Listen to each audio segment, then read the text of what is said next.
संतप्त मानस शांत हूँ, इनके गुणों के गान में वर्धमान महान जिन बचने।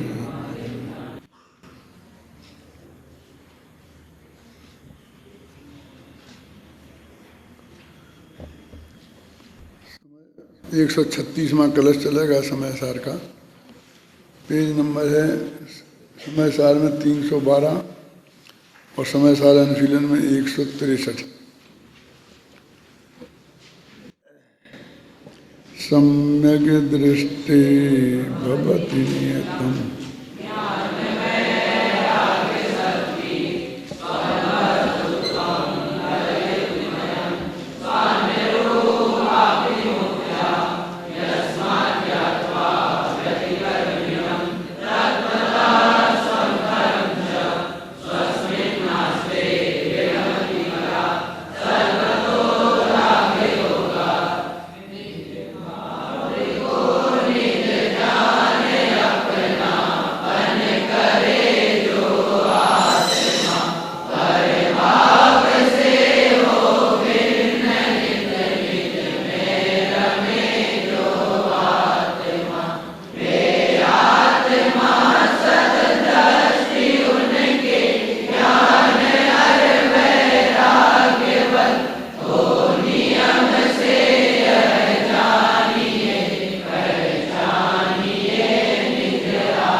कल ये बात कही गई थी कि सम्यक दृष्टि जीव को और मिथ्या दृष्टि जीव को में क्या अंतर है। दोनों एक से भोग बाहर से भोगते हुए दिखाई देते हैं, न केवल क्रिया में बल्कि उनके परिणाम भी वैसे ही दिखाई देते हैं। गुस्सा आता है तो गालियाँ बकते भी दिखाई देते हैं, हाथ पैर चलाते भी दिखाई देते हैं। ऐसे जो भी कसाय है उसके वेग में जैसी जैसी क्रियाएं लोक में होती हैं देखी जाती हैं, वे क्रियाएं और उस तरह भावात्मक परिणमन भी देखने में आता है। फिर भी ज्ञानी सम्यक दृष्टि को बंद नहीं होता है और अज्ञानी मिथ्या दृष्टि को वैसी ही परिस्थिति में बंद होता है। तो इन दोनों में वास्तविक अंतर क्या है? देखो, ऊपर से हमें दिखाई नहीं देता है, लेकिन अंतर में बहुत अंतर होता है। रामचंद्र जी उसी भव से मोक्ष गए और लक्ष्मण जी कहाँ गए वो सब आपको पता है। अब ऐसी परिस्थिति में उनके हम काम देखते हैं तो शुरू से लगभग एक से ही कामों में दोनों व्यस्त रहे और हर काम में साथ रहे। नारायण और बलभद्र का ऐसा होता ही है, अकेले राम और लक्ष्मण की बात नहीं है। जो 9 नारायण और 9 बलभद्र हुए हैं उनकी भी ऐसी ही परिस्थिति थी।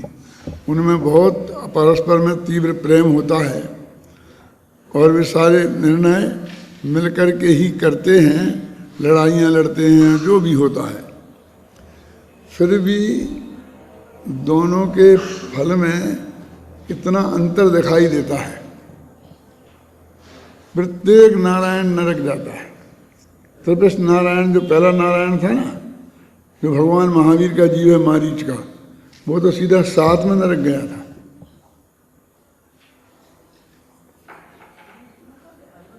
ये ऐसे बहुत से मतलब जीवों की परिणति की बात आती है। तो जब दोनों की क्रियाएं और भाव लगभग एक से देखे जाते हैं तो उन दोनों के परिणामों में फल में इतना अंतर क्यों? तो एक सीधा सच्चा जवाब तो हम दे सकते हैं जो आसानी से सबके गले उतर जाए कि भाई उन्होंने दीक्षा ले ली, आत्मा का ध्यान किया, अब वो बात में लक्ष्मण ने कहाँ साथ दिया? तो वे मोक्ष गए वो तो उसकी वजह से गए। जब तक वो राजकाज में रहे तब तक जो उन्होंने मिलके काम किया उसका वो फल मोक्ष नहीं है। जब लक्ष्मण का स्वर्गवास हो गया और उसके बाद रामचंद्र जी ने जो धर्म में पुरुषार्थ किया वो उसका फल है, ख्याल में नहीं ना। और लक्ष्मण के लिए भी कहते थे कि राम के इतना तीव्र मोह में कि राम की मृत्यु का समाचार सुना तो उसी वक्त वो एकदम बेहोश हो गए, वो बर्दाश्त नहीं कर सके, वो मर गए। हम उस दोनों घटनाओं से उसे जोड़ देते हैं, लेकिन वस्तु स्थिति जो यहाँ समझाना चाहते हैं वो कहते ये नहीं, ये तो बहुत प्रथमानुयोग का जवाब है, मैंने बहुत स्थूल जवाब है। उन दोनों की परिणति में ही शुरू से अंत तक बहुत बड़ा अंतर था। और यदि हम बहुत बारीकी से उनके जीवन चरित्र को देखें, जो भी उपलब्ध है उसे भी, तो वो अंतर हमें स्पष्ट दिखाई देगा। मैं सिर्फ एक उदाहरण जो राम है पद्म पुराण का वो तुम्हारे सामने रखता हूँ। श्रीलंका और राम का और रावण का युद्ध चल रहा था। युद्ध के बीच में अष्टान्यका आई तो रावण की तरफ से प्रस्ताव आया, रावण की तरफ से आया कि भाई पर्व के दिन हैं और इसमें हमें कम से कम इसे युद्ध विराम रखना चाहिए, 8 दिन हम युद्ध विराम रखें और तुम भी अपनी धार्मिक प्रवृत्ति में लगो, हम भी अपनी धार्मिक प्रवृत्ति में लगेंगे और 8 दिन बाद फिर अपनी लड़ाई वैसी की वैसी वहीं से शुरू कर देंगे। ये शतरंज की वाली अपन बिछा देते हैं ना, अब कहीं खाना खाने जाना हो, कहीं काम से जाना हो तो कहते भाई कैमरा के बंद कर दो, गोटें जैसी हैं वैसी की वैसी रहने दो, ईमानदारी से दोबारा आएंगे तो जहाँ बाजी हम छोड़ेंगे वहीं से शुरू कर देंगे। क्या मैंने युद्ध की हम एक पोजीशन रखे, भले ये मोर्चा हमने छोड़ दिया लेकिन फिर उसी पोजीशन में आके और लड़ाई लड़ेंगे। और उन रामचंद्र के ग्रुप ने ये समझौता स्वीकार कर लिया। अभी ये बिल्कुल धार्मिक बात है ना। वो ऐसे समय था कि लक्ष्मण ने इंद्रजीत और कुंभकर्ण को नागपाश में बांध लिया था और काफी उनका संघ को युद्ध में बहुत क्षति हो चुकी थी। तो रावण ये समझता था कि भाई अभी कैसे इनको जीतेंगे, तो उसने कहा कि भाई ये तो बराबर पकड़ते जा रहे, मारते जा रहे, तो अपन को भी ऐसा कर देंगे। तो उसने एक बहुरूपणी विद्या सिद्ध करने के लिए कोशिश की। बहुरूपणी विद्या का मतलब ये होता है कि यदि उसका एक सिर काटो तो 2 हो जाएंगे, 2 काटो तो 4 हो जाएंगे, मैंने उसे जो करोगे नुकसान उसे डबल फायदा हो जाएगा। बहुत अनेक रूप धारण करते जाएंगे। वो बहुरूपणी विद्या सिद्ध करने के लिए उसने जो चंद्रपुर भगवान का चैत्यालय था, उनका मंदिर था, मतलब चैत्य माने होता है जिनबिंब और आलय माने होता है, चैत्यालय माने मंदिर है। अभी हम क्या समझते हैं, चैत्यालय जिसमें गुम्मच नहीं होती है वो चैत्यालय, जिसमें गुम्मच होती है वो मंदिर। फिर ऐसा भेद करते हैं जो घरों में होते हैं वो चैत्यालय और जो बाहर होते हैं वो मंदिर। ऐसा भेद कुछ है नहीं। चैत्य माने होता है जिन प्रतिमा और उनका आलय माने चैत्यालय, जिन प्रतिमाओं का घर। खासकर जो अकीर्तम चैत्यालय जो आते हैं ना, जिनकी वंदना आप करते हो, वो पूजन करते हो जिनकी, तो वे अकीर्तम माने किसी ने बनाए नहीं है, वे अनादि से हैं। जैसे पर्वत वगैरह होते हैं ऐसे वो जिन अनादि हैं, अकीर्तम जिन चैत्यालय। तो चैत्यालय क्यों बोलते हैं, उन्हें जिनालय क्यों नहीं बोलते हैं? वस्तु स्थिति तो ये है कि वो प्रतिमाएं हैं, वो महावीर की आदिनाथ की नहीं है। अनादि से तो किसी आदिनाथ महावीर की हो नहीं सकती ना। तो वो सिर्फ जिन बिंब हैं जो अरहंत अवस्था में जैसे होते हैं ऐसे बिंब हैं, किसी व्यक्ति के नहीं हैं। तो इसलिए महावीर जिनालय तो उसे कह नहीं सकते, श्रीमंदिर जिनालय नहीं कह सकते, है ना। तो वो चैत्य हैं, उन्हें चैत्य बोलते हैं। वो जो वहाँ जन प्रतिमाएं बनी हुई हैं उनका सब आकार प्रकार शास्त्रों में वर्णन है। उनको बोलते हैं चैत्य। और इसलिए उनका जो घर है जहाँ वे होते हैं वो अकेले ऐसी प्रतिमा ही थोड़ी खड़ी होगी, उसके ऊपर आमने सामने परिकर भी होगा, छत भी होगी, वो भी। इसलिए उनमें जो उनका जो घर है उसे चैत्यालय, वे चैत्यालय हो गए। माने हम ये नहीं कहते महावीर का है कि आदिनाथ का है, अब ये अनादि अनंत हैं। अब वो एक चैत्यालय, इसलिए उन शब्दों का चैत्य, हम छोटा सा माने चैत्यालय और बड़ा माने मंदिर। जब हम यहाँ बात करते हैं अरे गोदका जी ने मंदिर थोड़ी बनाया था, गोदका जी ने तो थोड़ा सा चैत्यालय बनाया था। उनका मेन उद्देश्य तो ज्ञान का प्रचार था, इसलिए स्वाध्याय का भवन इतना बड़ा बनाया और मंदिर कोने में इतना सा छोटा बनाया। अरे मंदिर थोड़ी बनाया था, उन्होंने तो चैत्यालय बनाया था। मैंने हम छोटे का धीरे धीरे वो छोटे का प्रतीक हो गया चैत्यालय और बड़े का प्रतीक हो गया मंदिर। मैं यही बात कहता हूँ, क्या हाथी के बच्चे को बड़ा मेढक कहा जा सकता है कि बड़े मेढक को हाथी का बच्चा कहा जा सकता है? नहीं कहा जा सकता ना। ऐसा भेद के है नहीं, लेकिन जगत तो स्थूल बुद्धि वाला है ना, और स्थूल अर्थी ऐसा देखता है ना कि छोटे छोटे उनको चैत्यालय लिख दिया हमने, बड़े में मंदिर लिखा, तो धीरे धीरे हमारे दिमाग में घुस जाता है कि वो चैत्यालय है या छोटे होते हैं, मंदिर बड़ा होता है। और वो भी जिसने बनाए उसके दिमाग में भी पहले से ऐसा ही घुसा था कहीं से, नहीं तो वो नाम नहीं रखता, उसका नाम भी जन मंदिर रख देता। मेरा मतलब समझे ना, ऐसी कोई बात नहीं है।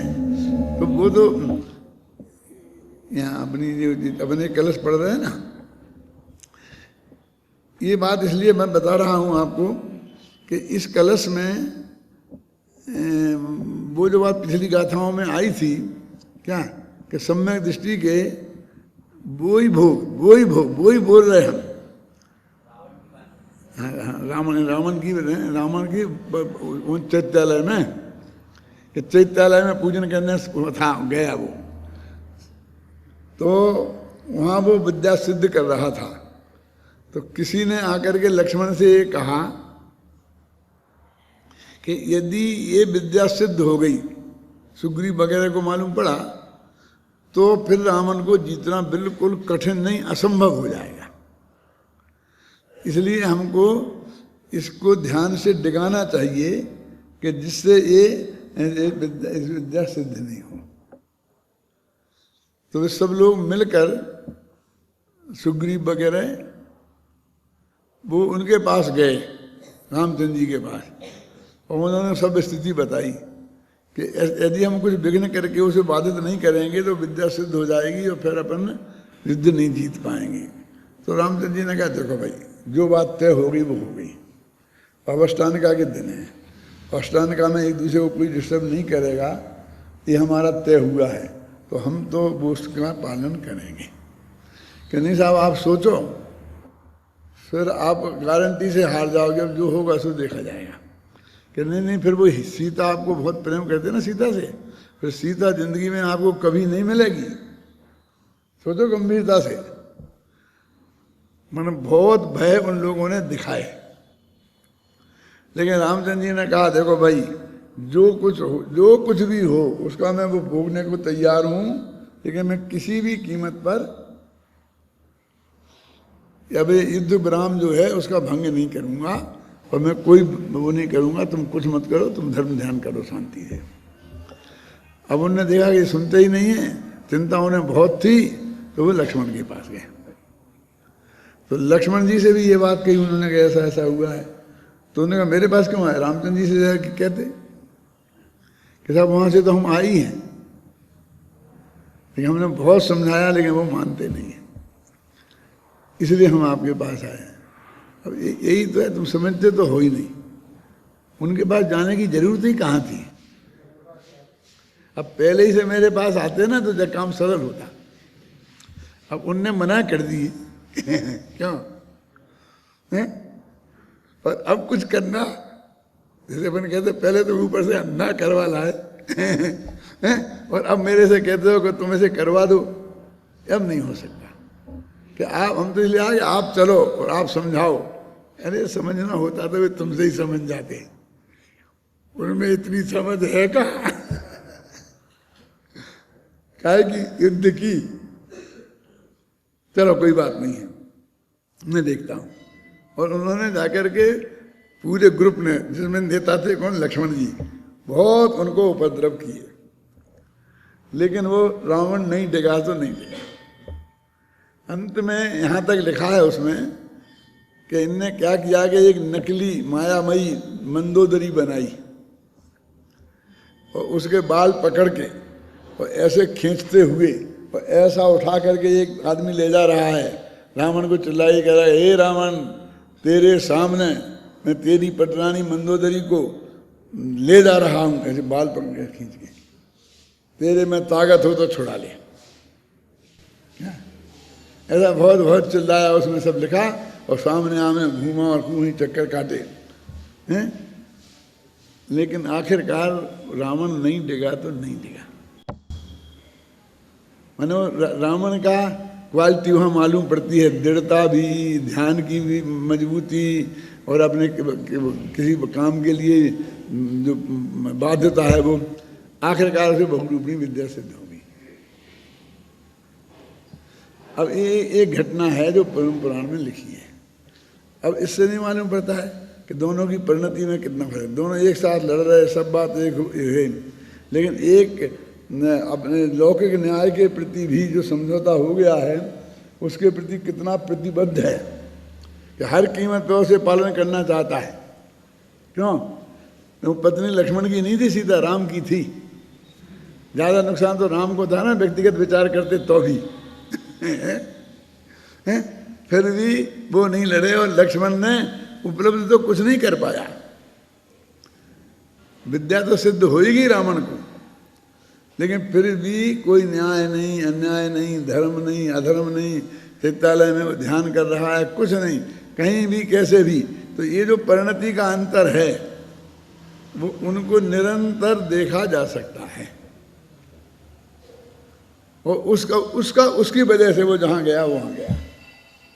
और रामचंद्र जी की वो निरंतर की जो परिणति शुद्ध थी वो उसका फल है। ये बात मैंने आपको इसलिए सुनाई कि ये जो गाथा वो एक कलश है, तो सिर्फ इस बात को ही कहता है।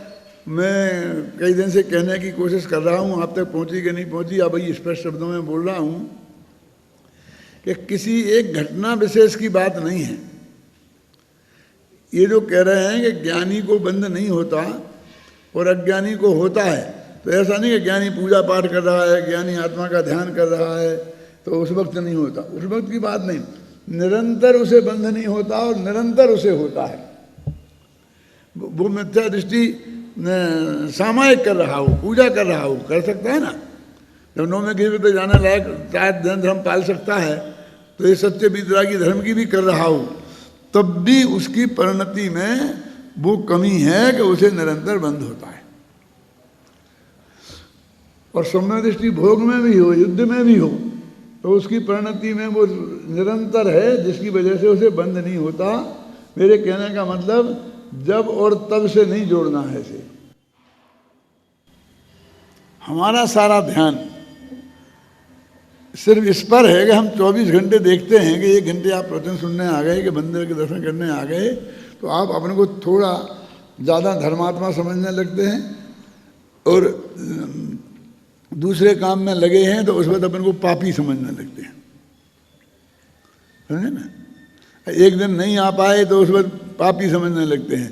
ऐसे कहते हुए बहुत लोग मिलेंगे, बीमार हो गए, टांग टूट गई, अब यहाँ आ नहीं सकते, डॉक्टर ने बेड रेस्ट बता दिया, अब हम क्या करें, हम तो बड़े पापी हैं, हमारे पाप का उदय है, प्रदूषण निकल गए, हम भगवान के दर्शन करने नहीं आ पाए। जो उसे अपना पापी पापी मानते ना, जबरदस्ती उसे, क्या है, तू वहाँ था, तेरा आत्मा वहीं था ना, धर्म वहाँ था। इससे मतलब देह की क्रिया से तूने धर्म माना ना। मेरे कहने का मतलब करने क्या नहीं कर पाया, इसका मतलब मैं कोई छूट नहीं देना चाहता हूँ। कभी आप किसी दिन मंदिर नहीं आएंगे, किसी दिन जो पूजा नहीं करेंगे, ये बात नहीं है। सवाल ये है कि जो हमारी निरंतर की परिणति, उसे जो बंध अबंध का भेद है, ज्ञानी को बंध नहीं है और अज्ञानी को बंध है, वो उनकी कोई वर्तमान क्रिया के कारण नहीं, जब से वो ज्ञानी बना तब से लेकर जो उसकी निरंतर परिणति के अंदर शुद्धि है उसकी बात है। ये अगली गाथाओं में ये बात आएगी थोड़ी, वो सामान्य और विशेष की बात जब आएगी मैं उस वक्त समझाऊंगा, लेकिन अभी जो मैंने बताया इसमें भी आपको हेल्प मिलेगी। उसमें सामान्य और विशेष का क्या अंतर है। विशेष माने वो क्रिया विशेष, सामान्य माने बस जनरल, बस वो उसकी जो जनरल परिणति है चौथे गुण स्थान वाले की, वो इसके लिए कह रहे सम्यक दृष्टि नियत भवती ज्ञान वैराग्य शक्ति। सम्यक दृष्टि के ज्ञान और वैराग्य शक्ति नियम से होती है। हमने तो नहीं देखी साहब, हम तो अच्छे अच्छे सम्यक दृष्टियों को देखा, गुस्सा करते देखा, लड़ाई लड़ते देखा, खूब यदि एक दिन खाना ढंग से नहीं बना तो लड़ते देखा। और हम उदाहरण दे के समझाते हैं, 4 भाई हैं और एक थाली में खाना खाते हैं और रोजाना बड़े शौक से चटनी खाते हैं, क्यों? लेकिन वो एक दिन चटनी नहीं बने तो अंतर देखो चारों का। अपन नहीं दिया होगा उदाहरण, तुमने सुना तो होगा ना। सब हंस रहे हैं तो इससे मालूम पड़ता सुना है, क्यों? ये लम्बाऊंगा नहीं मेरा मतलब।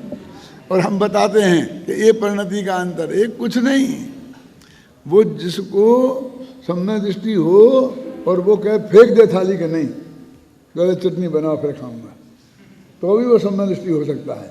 और वो मिथ्या दृष्टि कोई बात नहीं है, वो भी मिथ्या दृष्टि हो सकता है। वो वहाँ वो उदाहरण नहीं, जब वो दिया होगा तब दूसरी बात है, समझाई होगी। अभी जो दे रहा हूँ वो दूसरी बात समझा रहा हूँ कि तुम एक क्षण क्षण के उससे निर्णय मत करो। उसके अंदर की धारा, वो ज्ञान और वैराग्य, कौन सा वैराग्य खोजोगे तुम उसमें? है ज्ञान तो सीधा सच्चा है, सम्यक ज्ञान। सम्यक दर्शन हो गया तो ज्ञान सम्यक ज्ञान हो गया, बस खत्म बात हो गई। अब क्या ज्ञान हो गया कि लड़ना नहीं चाहिए, एक ज्ञान हो गया ना छावड़ा जी कि नहीं, ये कोई ज्ञान फ्यान थोड़ी है। तो क्या ज्ञान हो गया कि ये पर पदार्थ मैं नहीं हूँ, ये त्रिकाली ध्रुव भगवान आत्मा मैं हूँ, इसका नाम ज्ञान है। वो इसकी वजह से वो सम्यक दृष्टि है। लड़ना नहीं चाहिए और ऐसा नहीं करना चाहिए इसकी वजह से नहीं है। इसका मतलब मैं ये नहीं कह रहा हूँ कि लड़ना चाहिए ये अच्छी चीज़ है, लेकिन किसी की पहचान का चिन्ह तो हमें जानना चाहिए ना। कभी कभी ऐसा लगता है जैसे मैं उन बातों का पोषक हूँ, तो पोषण का सवाल नहीं है। माने सम्यक दर्शन का जो पहचान का चिन्ह हमें सम्यक दर्शन जानना है ना, तो वो क्या है वो चिन्ह? हम उसे गुस्सा करते देखें तो मिथ्या दृष्टि मान लेंगे, क्यों? तो कहते हैं तूने भी सम्यक दर्शन की पहचान कहाँ करी? कल कहा था ना, शायद मैंने अन्ना जी से कहा था, या आप लोगों से कहा था, पक्का याद नहीं, कि वो जो हमारे जीवन में पाप दिखता है, वो दिखने वाला पाप तो सब अप्रत्याखानावरण प्रत्याखानावरण कर्म के उदय में होने वाला पाप है भाई साहब। जो हमारी शिकायत है कि हमने अनंतानंदी के साथ चली गई लेकिन परिणति में शुद्धि क्यों नहीं आई? क्यों? अरे जो आई है जरूर आई है, लेकिन जो परिणति में दिखता है वो अनंतानंदी वाला परिणति में दिखता ही नहीं है। वो तो ऐसा अनंत गुणा पाप ऐसा है जो हमारे मनों में है और जीवन में दिखाई नहीं देता। देखो, हम अच्छी छाती पे हाथ रख करके विचार करना, अपना अपना परिणाम समझने के लिए नहीं करो, अपना परिणाम मत जानो, वस्तु स्वरूप समझने के लिए। ऐसे हजारों लाखों करोड़ों आदमी इस दुनिया में नहीं है कि जिन्होंने पुरुष ने पर स्त्री, स्त्री ने पर पुरुष को कभी ऐसा स्पर्श भी नहीं किया हो। क्यों? अभी तो सिर्फ मैं मन वचन काय की बात करता हूं, बात तो इससे आगे की है, लेकिन वे सब कि ये गारंटी दे सकते हैं कि उनके मुंह से कभी ऐसा शब्द भी नहीं निकला कि गुस्से में निकल गया होगा था। कि कैसे? कि जब माँ बहन की गाली देते हैं ना, तो ये क्या है? वो वाणी से परस्त्री सेवन हो गया ना, नहीं आया ख्याल में? देखो वो लिखा ना, उसने कहा था कहानी, तो वो तांगे वाले का वर्णन किया है उसने, चंद्रधर गुलेनी सलमान है। तो वो क्या कहता है? कि उन घोड़े की नानी से निकट का संपर्क स्थापित करता हुआ क्या मैंने उसने ऐसी कोई गाली दी होगी मुंह से तो वो कभी लिखना नहीं चाहता लेखक असभ्य भाषा को, तो उसने इस भाषा में लिखा कि घोड़े की नानी से निकट का संपर्क स्थापित करता हुआ। अब देखिए मैं उदाहरण आप दे रहा हूं, अबे साले, तो ये तूने साले कहा तो उसकी बहन से निकट का संपर्क वाणी से स्थापित किया तूने। अब बोलो कि जिसने काया से किसी को छुआ नहीं है उसने किसी को आज तक मुंह से साले कहा कि नहीं कहा जो साला नहीं है उससे। क्या समझ गए? तो वाणी से आप ज्यादा विकृति है ना, माने काया से ज्यादा विकृति वाणी में है।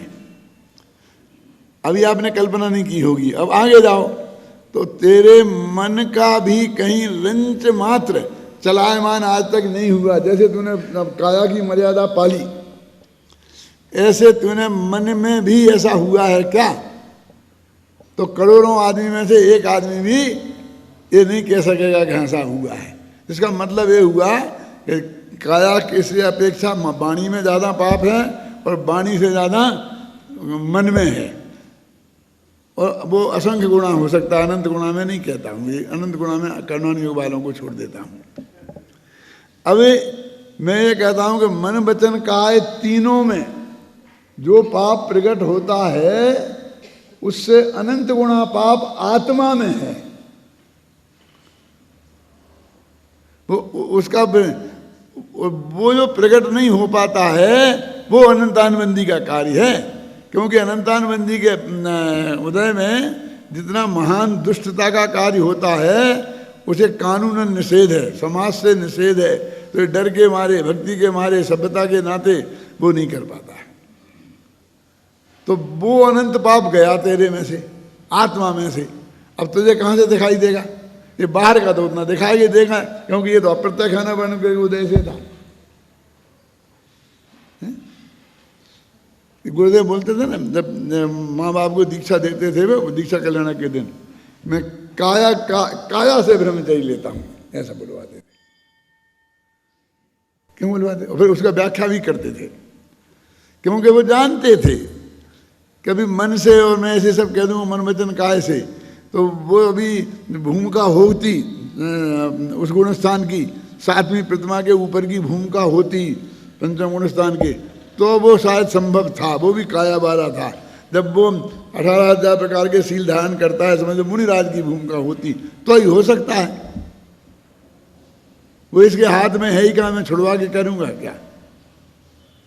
वो इतनी मर्यादा पाल ले तो ही बहुत है, इसलिए वो बात में बराबर। और फिर साथ में ऐसा भी कहते थे कि देखो हरी बीमारी में एक दूसरे का इसकी छूट है, इसकी छूट है, ऐसी छूट, ऐसा भी बोलते थे, क्योंकि बहुत लोग मिसगाइड होते हैं और फिर बहुत घबराते हैं। आप समझे ना? तो ये पाप करने के लिए मैं नहीं कह रहा हूँ कि मन वचन में करना चाहिए, मैं तो ये कह रहा हूँ कि वो तो होने ही वाला है, उसके होने से फिर तू अनंत घबराहट तेरे में नहीं हो। जैसे डॉक्टर कहता है कि मैंने तुम्हें ये दवाई दी है तो इससे सिर दर्द हो सकता है और पेशाब पीली आएगी, तो घबराना नहीं। कहता कि नहीं कहता? क्यों? नहीं, क्यों बताया तुमने? कहता भैया ये रात को सिर दर्द होता है और रात को पेशाब करने जाता, पीली पेशाब आती, तो मुझे रात को 2 बजे जगाता। मैंने इसका कुछ नहीं किया है, मैं तो अपनी शांति से मेरी रात कट जाए इसके लिए इसे बताया है। क्यों? कि ये दवाइयाँ दे रहा हूँ, अब 3 दिन तक तो दर्द रहेगा, ऑपरेशन हुआ है, ये दर्द रहेगा, अब मेरे को रोजीना परेशान मत करना। क्यों?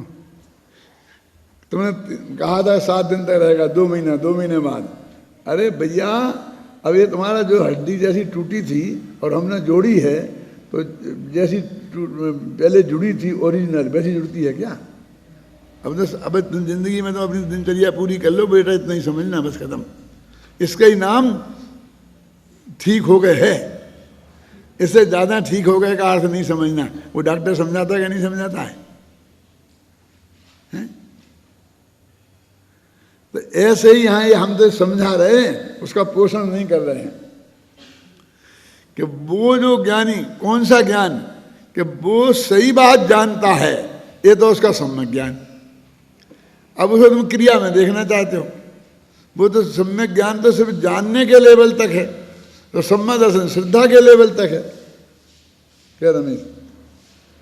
अब क्रिया के लेवल पे क्या, जो अनंतान बंदी गई उसका असर देखेगा क्रिया के लेवल पे, तो वो अभी प्रकट ही नहीं हो पाता है हमारी समाज की व्यवस्था में।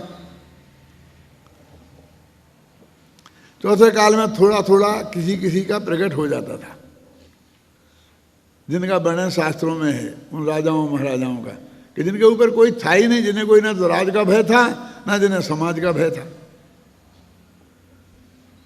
आपने पुराणों में एक कहानी पढ़ी होगी, सुनी होगी, कि एक राजा अपनी लड़की पे मोहित हो गया, ख्याल में है ना, और अब उसको उस पर सामाजिक सील लगवानी थी। वो अपनी लड़की से शादी करना चाहता था, और अब अपने मिनिस्टरों से, सबसे जो सभा के सभासद थे ना, उनसे सामाजिक सील लगवानी थी। तो वो उनसे बहुत उनके कहानी किस्से हैं, उसमें वो ऐसे कहानी सुनाते, कहता है ये मैं आप लोगों से एक प्रश्न करता हूँ कि कोई चीज अपना, हमने अपना खेत है, उसे हमने संभाला, छाया, उसमें ये बोया, फिर अच्छा अच्छा अनाज उत्पन्न हुआ और अच्छे भुट्टे लगे, तो उसे हमें खाने का अधिकार है कि नहीं? क्या ऐसी तरकीब लगा लगा कर वो ऐसी कहानी सुनाता, और उनसे वो हाँ करवाना चाहता इनडायरेक्ट।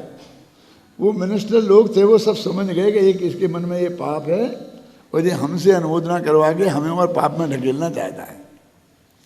तो वे दूसरी कहानी गढ़ते और उसमें ये बताते कि भले ही वो हमारे मलमूत्र हैं, हमने ही पैदा किए, हमने ही ऐसे किए, फिर भी वो सेवन करने लायक हैं क्या? वो ऐसे उदाहरण देता, आप समझ गए ना?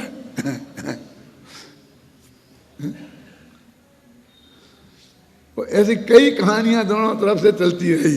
वो उसमें यही बताया है कि वो अपना पाप का पोषण कराना चाहता, और वो उसको अनुमोदना नहीं करना चाहते, लेकिन इशारे में दोनों बातें करते रहे। तो इसलिए यहाँ ये कह रहे हैं कि वो जो पाप आपके जीवन में दिखाई नहीं देता है, वो तो राजदंड का भय है, समाज दंड का भय है, आपकी ये परिस्थितियों। और जिन राजाओं को, जैसे रावण जैसे राजा को ना समाज का भय था, ना राज का भय था, ना किसी का, अभी तो डर लगता है कि मैं किसी औरत से छेड़खानी करूँगा और मेरी पत्नी को पता चलेगा तो खाना मुश्किल हो जाएगा। और उसे ये भी डर नहीं था कि मेरी 18,000 रानियाँ हैं, उन्हें पता पड़ेगा तो वे क्या कहेंगी। क्यों? जनता का डर नहीं था, भाइयों का डर नहीं था, सेना का डर नहीं था, समाज का डर नहीं था। तब तो वे सीता का अपहरण कर सका, तब तो वो इतना क्लियर साफ शब्दों में बोल सका कि मैं किस सीता को अपने घर में रखूँगा, शादी करूँगा, मैं ये रखूँगा, ये करूँगा, वो करूँगा, ये बात ना। और बाकी किसी पापी के जिनके मन में है वे कर सकते हैं? तो नहीं कर सकते हैं। वो मन में नहीं है, वो हम मानने को तैयार नहीं है। वो कहते तुम्हारा राज भय से है, वो प्रकट नहीं हो रहा, बस इतनी सी बात है। अब क्यों जैसे झंझट में पड़ते हो, क्यों इस चक्कर में डालना चाहते हो? तो अब जो अनंतानबंदी जाएगी तो वो जो तुम्हारे जीवन में प्रकट दिखाई नहीं दे रहा है वो ही होगा, वो ही जाएगा। तो अभी कैसे दिखेगा? और जो दिखाई दे रहा है वो तो अप्रत्यक्ष है, वन कर्म के उदय से है। ये हमारी समझ में नहीं आता। इसलिए सब लोग कहते कि नहीं, रंच मात्र भी संयम नहीं है, रंच मात्र भी संयम नहीं है।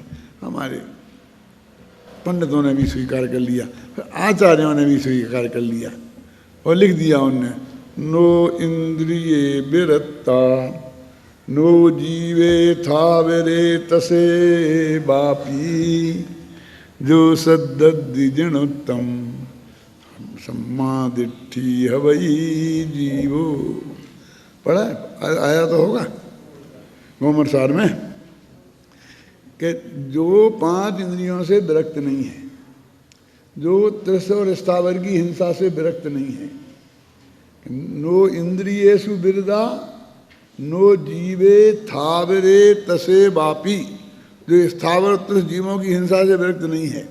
बस जो सिद्धि जिनेतम, जो जिनेन्द्र भगवान की वाणी का विश्वास करता है, वह सम्यक दृष्टि है।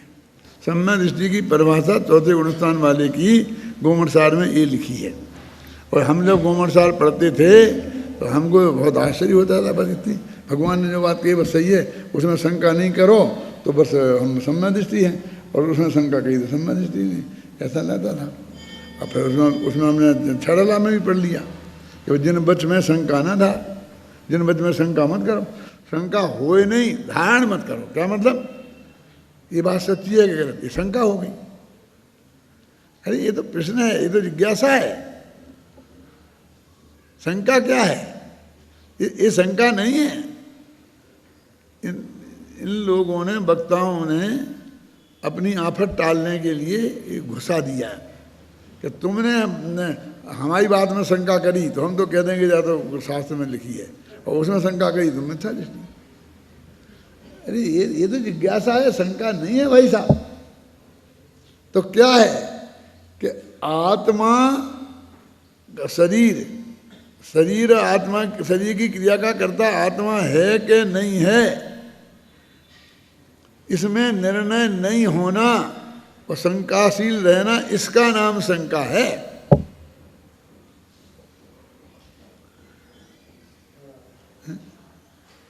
निशंका होंती निभया तेणे, समय सार में लिखा ना, वो निशंक है से निर्भय है। अब उन्हें तो भय लिखा, भय का नाम शंका है। अब अपन जो शंका समझते हैं वो भय समझते हैं, अच्छा आज से भय समझ लेते हैं। जैसे सांपनाथ वैसे नागनाथ, तो वो चाहत मोहिनी वाले भय को समझ लोगे। तो क्या है फिर भय? सब पे भय विप्य मुक्का, के सात भय से रहे। और सात भय कौन है? वो इहलोक भय, परलोक भय, मरण भय जो लिखे हैं, वो भय की बात है कि कोई आत्मा तो अमर है, वो मान नहीं सकता। ये देह छूटकर मेरा मरण नहीं होगा, ऐसी बात ही नहीं है। ये देह वाले मरण की बात नहीं है। आत्मा की अनादि अनंतता का भरोसा है वो।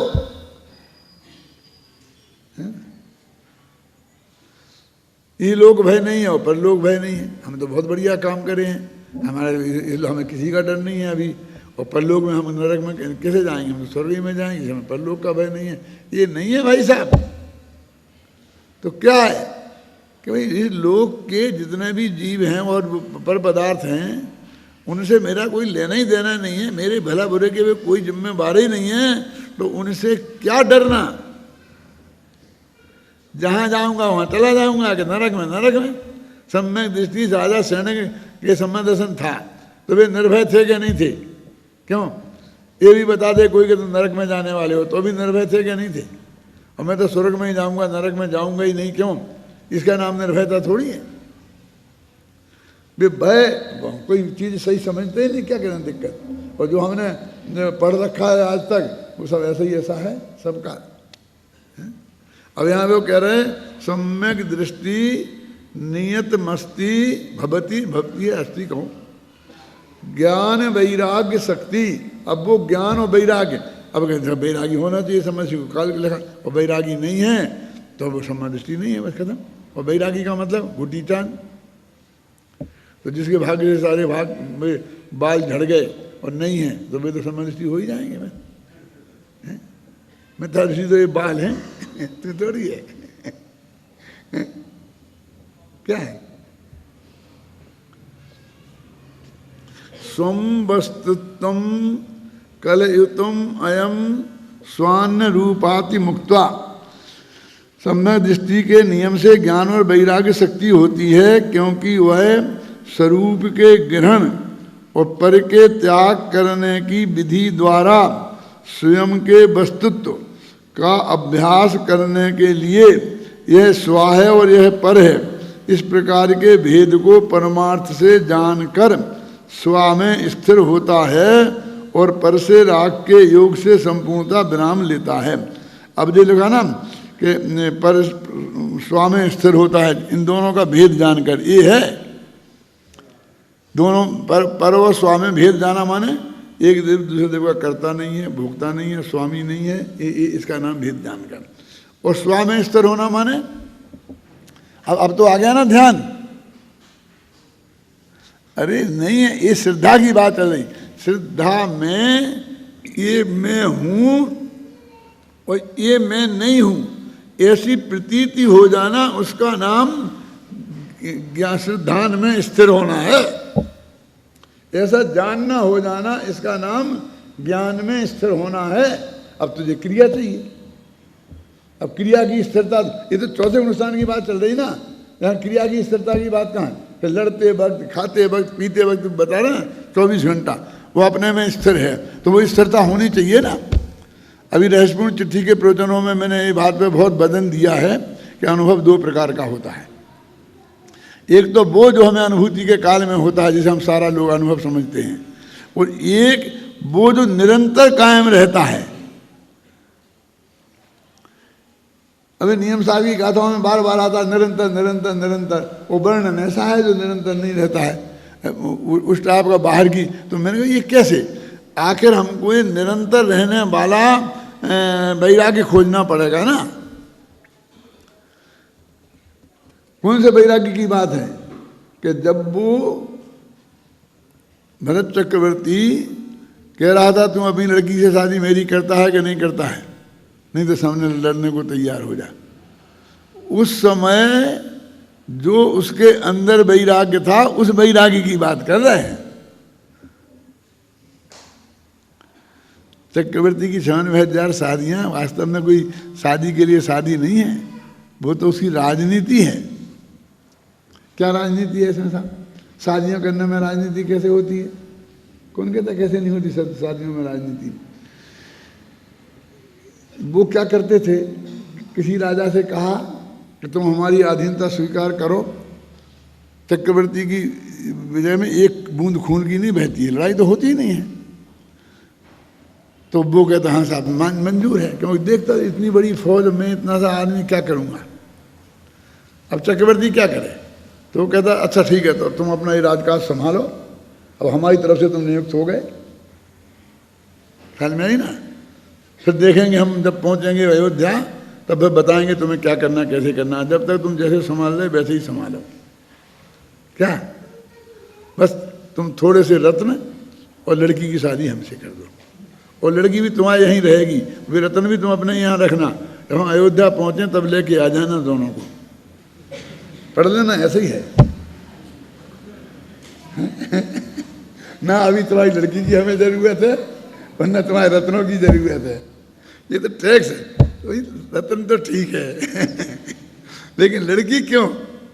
क्योंकि दुनिया में जाकी धन धरती हरी, ताही न लीजे संग, और जो संग राखे ना बने, तो करु राख अपंग, तो करु राख अपंग, ताही परितीत न कीजे, सो सो गन्ने खाए चित्त में एक न दीजे।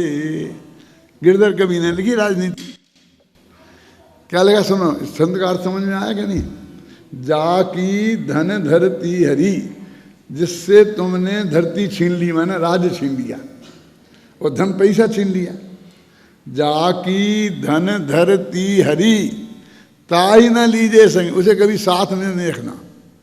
क्या कह रहे, उसे खत्म कर देना, मार देना, हटा देना, देश निकाला दे देना। जाकी धन हर धरती हरी, ताही न लीजे संग, कि जो संग राखे ना बने। अब चक्रवर्ती 3-6 खंड से बाहर कहाँ निकाल दे उसे? ऐसा संभव होता नहीं, हम निकालना संभव नहीं है। तो कहते जाकी धन धरती हरी, ताही न लीगे संग, जो संग राखे ना बने। तो क्या करे? तो अपंग करके रखना, हाथ पैर तोड़ के रखना। क्या कह रहे जी? माने वो तुम पर आक्रमण करने लायक ना रहे, ऐसा बना के रखना। तो करी राख अपंग, समझे ना? 100 गन्ने खाए चित्त में एक न दीजे, वो 100 कसम खा के मैं धोखा नहीं करूँगा, मैं धोखा नहीं करूँगा, मैं धोखा नहीं करें, तो भी मानना नहीं, उसका विश्वास नहीं करना। क्योंकि जिसकी धनधरती हरी है वो कितना ही दबा रहे, लेकिन जब उसे मौका लगेगा तो तुम्हें कितना ही उपकार करना बीच में वो सब भूल जाएगा, उस दिन की बात याद करेगा और तुम्हारे बदला लिए बिना रहेगा। अब भरत चक्रवर्ती के सामने भी ये समस्या थी, हर चक्रवर्ती के सामने होती है कि अभी कैसे करें। आज तो इसने हाथ जोड़ लिए, कह दिया सब, और कल मैं ये चला जाऊंगा और मेरे से कोई बलवान आ गया तो उसने से दे दिया, सही लड़की उसे दे देगा, सोना उसे दे देगा, मेरे विरोध में खड़ा हो जाएगा। अब मैं आप लोगों से पूछता हूं क्या उपाय था सबसे बढ़िया। तो दुनिया में नीति एक श्लोक और है दादा, वो सुनाओ कि आदमी के सबसे बड़े ज्यादा दुख कौन कौन से हैं। तो आता ना विधवा च कन्या, अयोग बेटा, विधवा कन्या, ये 6 दुख गिनाए एक नीति का श्लोक है, अभी याद नहीं है, बहुत पुराना पढ़ा होगा करीब 50 साल पहले। क्या उसमें विधवा कन्या, ये सबसे बड़ा दुख जगत में विधवा कन्या का है। तो ये आदमी मुझे मारकर अपनी बेटी को विधवा नहीं करना चाहेगा, इससे बड़ी गारंटी और दूसरी नहीं हो सकती, इसलिए वो शादी करता। मुझे 32,000 मुकुट जो राजा होते हैं ना, उसमें से बहुत बड़ा हिस्सा 32,000 रानियां तो मिलेच्छों की होती हैं, लड़कियां, और उनके कोई संतान नहीं होती। वो तो सिर्फ शो की चीजें हैं, वो तो पॉलिटिक्स राजनीतिक शादियां हैं वे, ये कोई शादियां वादियां नहीं है। नहीं देखे बुढ़ापे में 83 वर्ष की उम्र, 83 लाख पूरब की उम्र में, 63 लाख पूरब की उम्र में केक करने जा रहा है वो। माने इसका क्या भरोसा कि जब मैं अयोध्या पहुंचूंगा और बुलाऊंगा तो लड़की को रत्नों को लेके आ जाएगा और मैं जो कहूंगा वैसे यहाँ पर राज्य करेगा। इसके लिए थी वो। अब वो ये कहते हैं कि वो उस पर उसे विश्वास है कि नहीं, क्या माने?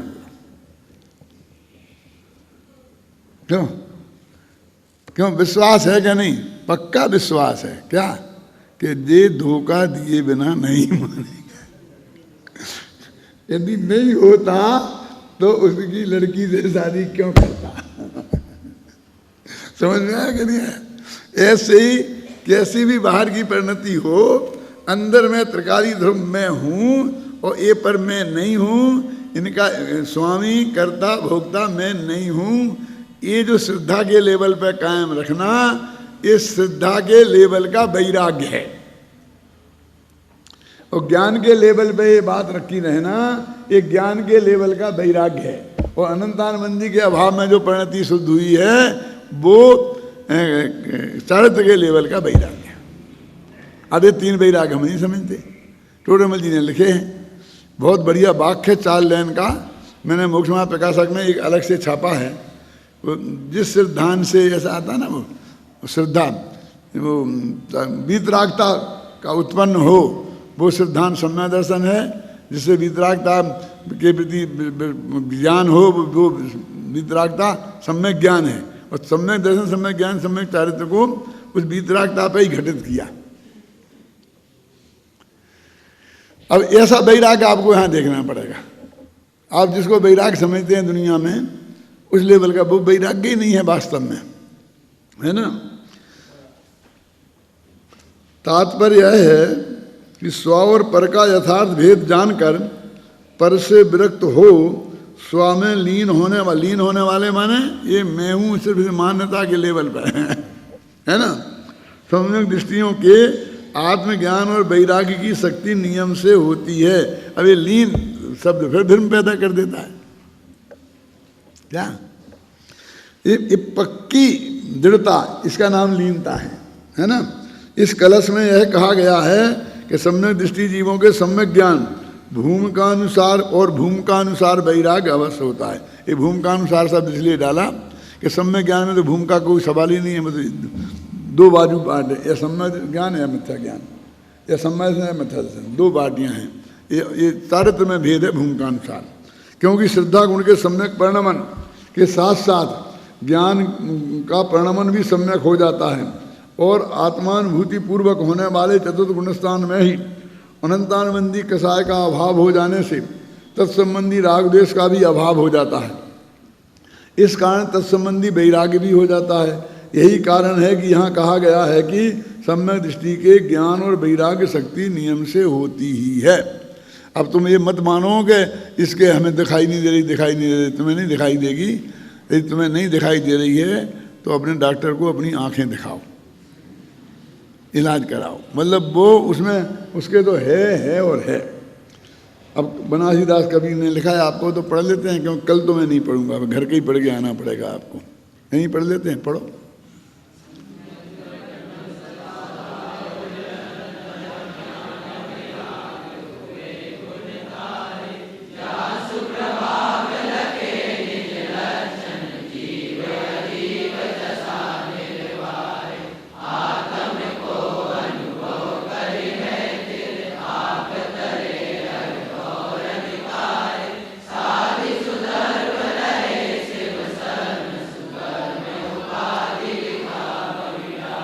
इसका भाव ख्याल में आ गया हो, नहीं आया हो तो नीचे लिखा है, पढ़ लेना शांति से।